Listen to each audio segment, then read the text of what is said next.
mulheres nas ruas. Desde o fim de semana passado, grandes manifestações e também nas redes, em falas na imprensa tradicional, as mulheres principalmente, resistindo contra esse projeto de lei absurdo apresentado por setores evangélicos e bolsonaristas. O PL do estupro. E ganhou esse nome porque a proposta era criminalizar, transformar em homicídio o fato de uma mulher fazer um aborto depois de 22 semanas de gravidez. Muitas mulheres e muitas meninas, adolescentes que têm que recorrer ao aborto porque são vítimas de estupro. Ficou conhecido com esse nome PL do estupro porque a pena da mulher proposta por esses setores seria mais alta do que do estuprador, ou seja, o autor do estupro pegaria cadeia e a mulher pegaria uma pena ainda maior. Foi necessário sair para as ruas e resistir. O Arthur Lira colocou isso em votação, sem debate, sem nada. Em 24 segundos aprovou a urgência para que esse projeto de lei fosse levado adiante. Bom, essa mobilização serviu para tirar os setores democráticos dessa letargia, dessa calmaria, dessa paralisia. Mostrou que é preciso resistir, que é possível romper com esse derrotismo. Muita gente diz, não tem jeito, a direita está muito forte no Congresso. O próprio governo, o presidente, os seus ministros, demoraram para reagir a esse projeto de lei. Só tomaram uma atitude depois que viram que havia resistência das mulheres, dos movimentos nas ruas, nas redes e na imprensa.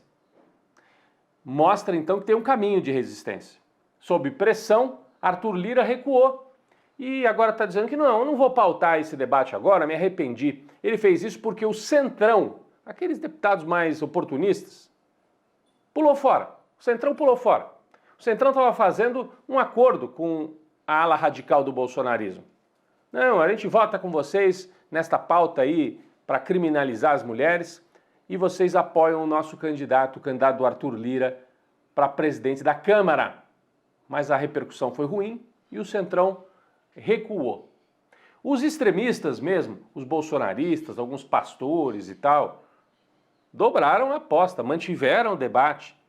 Eles têm 20%, 30% talvez de apoio no país e tentaram passar o trator, passar a boiada, tentando impor esta pauta, mesmo sem ter maioria social para tanto.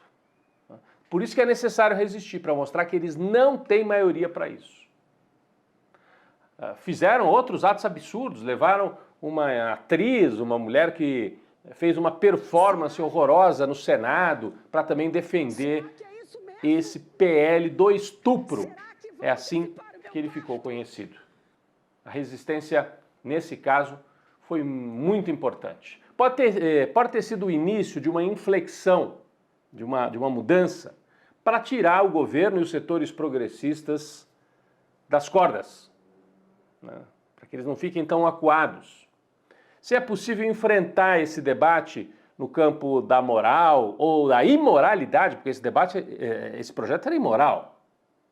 Se é possível fazer esse enfrentamento num tema tão importante quanto o aborto e o estupro, é possível fazer também na economia. E aí o presidente Lula aproveitou e esta semana também foi para a ofensiva no debate sobre a economia. Numa entrevista a uma rádio, o presidente Lula comprou briga aberta com o presidente do Banco Central, Campos Neto, e os setores ultraliberais que não querem reduzir os juros no Brasil.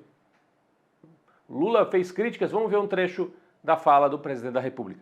A quem que esse rapaz é submetido? Como é que ele vai numa festa em São Paulo, sabe, quase que assumindo a candidatura a um cargo do governo de São Paulo?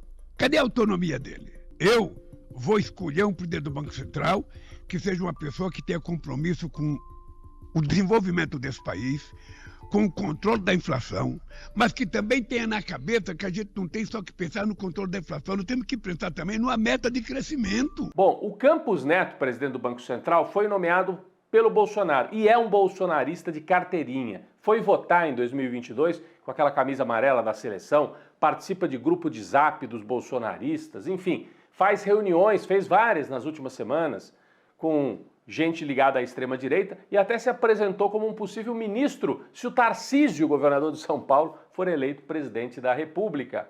Então, ele já está se movimentando para tentar isolar politicamente o Lula e para atrapalhar na economia, porque quando os juros continuam altos, a economia não deslancha tanto. Então, esse tem sido o papel do Campos Neto. O Lula fez esse movimento de cobrar a redução dos juros 2 dias antes de mais uma reunião do Banco Central para decidir como é que ficaria a taxa. Todo mundo já achando que o Banco Central ia manter a taxa, não ia reduzir a taxa de juros como é necessário. E não deu outra. O Banco Central manteve a taxa e transforma o Brasil na segunda maior taxa de juros real do planeta. Não tem motivo para isso, gente, a não ser o objetivo de travar a economia brasileira. Agora, o que chamou a atenção, o Banco Central tem 5 diretores que vêm da época do bolsonarismo, inclusive o Campos Neto, que é o presidente, e tem outros 4 que foram indicados pelo Lula. Acontece que mesmo esses 4 se renderam à chantagem no mercado, e aí por unanimidade os 9 votaram para manter os juros altos, o que é muito ruim para a economia brasileira. O que o Lula está tentando fazer com esse debate? Mostrar que ele quer redução de juros e o Banco Central, seguindo uma linha neoliberal e sob comando de um bolsonarista, travam a economia do país. O Lula foi para a ofensiva também no tema da Petrobras, participou da posse da nova presidenta da Petrobras, destacou a importância da empresa, relembrou como ela foi atacada na época da Lava Jato e como o pré-sal foi uma novidade importante para estruturar a economia brasileira.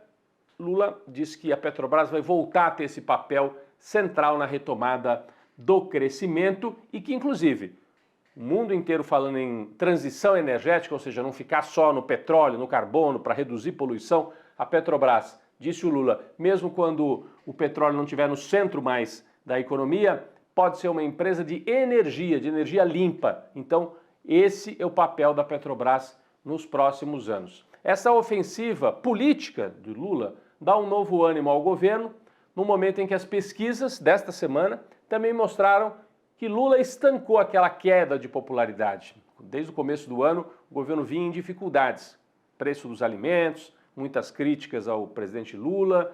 Agora, a última pesquisa Datafolha mostra que parou de cair. Então, o Lula tem ótimo bom, 36% avaliam o governo como ótimo bom e 31% como ruim péssimo. Abriu um pouquinho a boca do jacaré, como se diz assim, né? Então tem um saldo positivo, não é nenhuma maravilha, mas é melhor, por exemplo, do que tinha o Bolsonaro nessa época. E é um saldo razoável para quem enfrenta tantas dificuldades como o presidente Lula tem enfrentado, inclusive esse bombardeio que vem de setores liberais ou neoliberais aí da economia e do próprio Banco Central. O presidente Lula e os setores mais à esquerda mostram força também em algumas candidaturas para a eleição municipal, né? Tem possibilidade de derrotar o bolsonarismo em lugares estratégicos.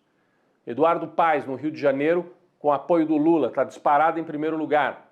Guilherme Boulos, em São Paulo, com apoio do Lula, com o PT na vice, aparece em primeiro lugar na pesquisa Atlas desta semana, à frente do atual prefeito Ricardo Nunes, que é apoiado pelo Bolsonaro.